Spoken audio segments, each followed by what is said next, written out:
clips that I just played were completely generated using Google Veo, which is the AI video model that you have access to via both the Google Vids app, which is what I'm using right now, as well as the Google Gemini interface itself.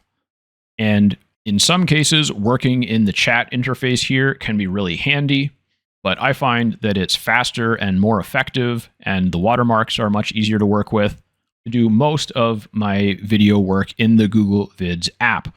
And in case you don't know how to get here, when you're logged into your Google Drive or pretty much any part of your Google dashboard, when you open the menu over here, you can open the Gemini app with this symbol, and you can open the Google Vids app right here.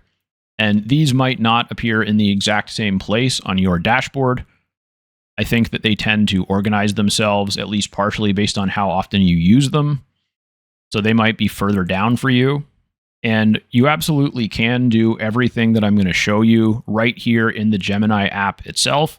But I find that Google Vids is a little bit more useful. And what I'm working on here is basically B-roll or transitional scene footage for a video for a different YouTube channel of mine. And I'll show you exactly how I came up with the prompts that I used to create these videos and how I created them. And then we'll go through the process again together to create the next series of videos that I want. That sounds good. Please like the video and subscribe to the channel if you haven't already. That's the best way to see more online business and marketing and AI tutorials from me. And depending on the type of video you want to generate and what you're using it for, you might use a slightly different process than this. But the way that I started working on this video was just in the normal Gemini chat assistant.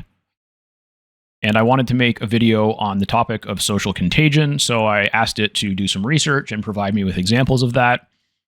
And then I just kept asking it follow-up questions until I had pretty much all the information that I thought I would need for the content of the video.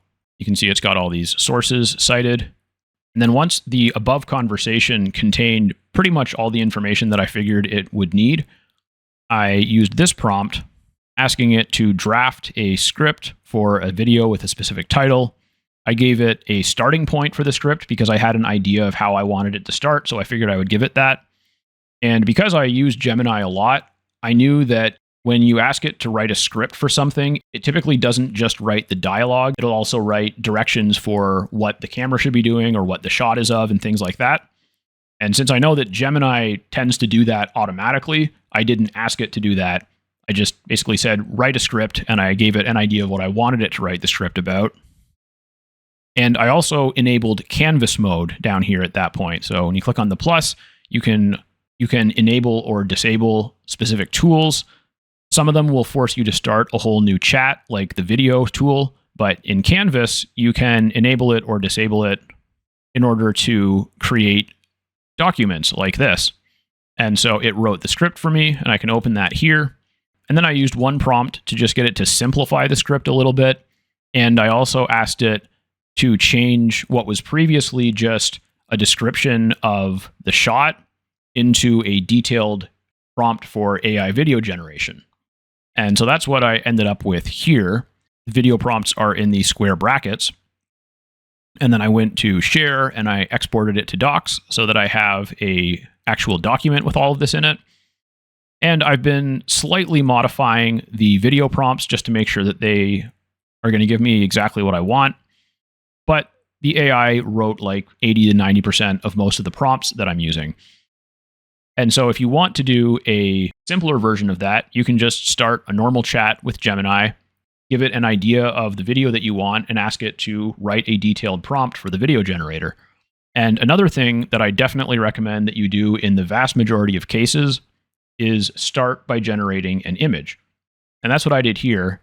And in Google Vids, in addition to the video generation tool and a bunch of others, including avatar, voiceover, music, you also have the image tool. And so this is actually the first thing that I generated is this image right here. And this is actually just a piece of the prompt. It's a piece of the video prompt from the script that I copy and pasted in here.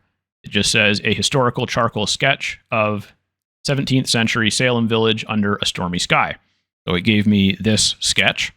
And then I clicked on the image and went to convert to video, and that automatically opened the video generation tool. And that gave me this video, which is the animated sketch, and then the transition to the woman looking at her smartphone. And I downloaded this and added it to a new scene in the timeline. We can also watch it right here. And then over here on the right, I clicked on extend, and I asked it to show the woman being shocked or surprised, and then do a similar transition to the video of the bucket of ice water. So that's what we have right here. And so that's actually two different video clips, and it made a really seamless transition, because this is one video clip, and then this is the second one that it generated. It's pretty much seamless. And now all that I have to do in order to make this part of the video is cut these clips together and add my voiceover, reading from the script, which was also drafted by AI. And I could do all of that right here in Google Vids. In fact, I could generate the voiceover right here in Google Vids instead of recording it myself. But I actually like recording the voiceover myself. This is my real voice right now. And I like using Premiere Pro for my videos. But I might have to test out doing an entire video right here in Google Vids just to see how that goes. And in my script, I'll go to the next video prompt, which will actually work perfectly as an image prompt as well. Come back here and I'll go to the image tool, and I'm going to select landscape, although it would probably do landscape anyways, but just to make sure.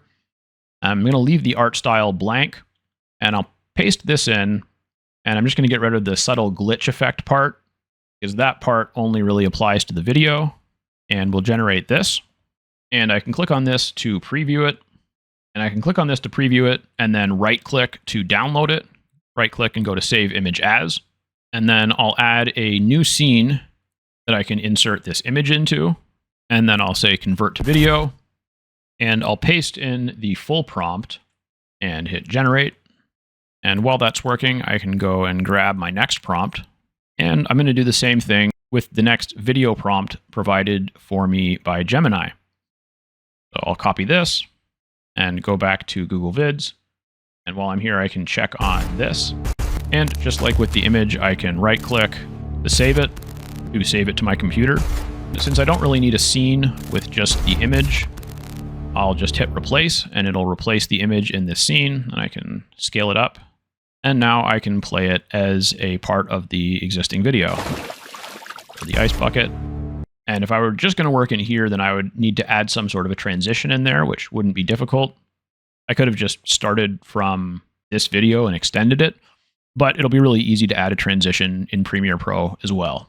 And so I'm going to add another new scene, and I'll go back to the image tool, add this prompt, and again, remove the part that refers to motion, because we're not making a video yet. Make sure it's going to give me the right aspect ratio, generate that, and then once again, click on the image, go to Convert to Video, add the full prompt, and generate this. And while this is working, I'll just mention, I think you do need a premium or pro Google Workspace account in order to use these features of these tools. You might be able to do a little bit of video generation inside of Gemini with a free account. I'm not sure, but I'm pretty sure you can't use the video generator in Google Vids on a free account. So if you want a way to try this workflow for free, I'll put my affiliate link for 11 Labs in the description. And with a free 11 Labs account, you can use this exact same workflow to generate images and then generate videos from those images. Now, you can't use anything that you create with a free 11 Labs account for business purposes. It doesn't come with a commercial license, but their monthly accounts start very inexpensively. It's like $5 or $6. So if you're looking for a free way to try this workflow and you don't want to sign up for Google Workspace, you want to use something other than Gemini, you want to use a different video model, all of that is available via 11 Labs, and I'll put my affiliate link where you can sign up for a free account in the description. Now let's see how this video looks. Not bad. And I can also click Replace over here, and it'll just put it into the scene there. And there probably won't be much of a transition again, but we'll see how this looks. Got the scene, and then it just cuts into there. So I'll probably just add some sort of like a dissolve in between these, and then that way it'll look pretty nice as it switches from one clip to the next. Summarize, you can use the Gemini AI app to create your prompts and to create an image so that you know the video it generates is at least going to start looking the way that you want. And then once you've got prompts and you've got an image, I find the best way to make videos, if you're using Google Workspace, is right here in the Google Vids app. You can do a lot in here. And if you don't have Google Workspace and you don't want to try it, and you're looking for a free way to try this, I recommend a free 11 Labs account. I'll put the affiliate link for that in the description. Also, I'll put a link in the description where you can sign up for my email list. And if you sign up, I'll send you free access to my list of AI prompts. In fact, I think I'm going to have to add some of these prompts to that list because some of them were very, very effective. And also, if you're on my email list, then I'll send you updates on my favorite tools and the best ways to use them. All right, that's going to be it for this Google Gemini video tutorial. Let me know if you have any questions or what your experience is like using these tools. Thanks for watching. Remember to like, subscribe, share the video if you know anyone who would find it helpful, and I'll talk to you again soon.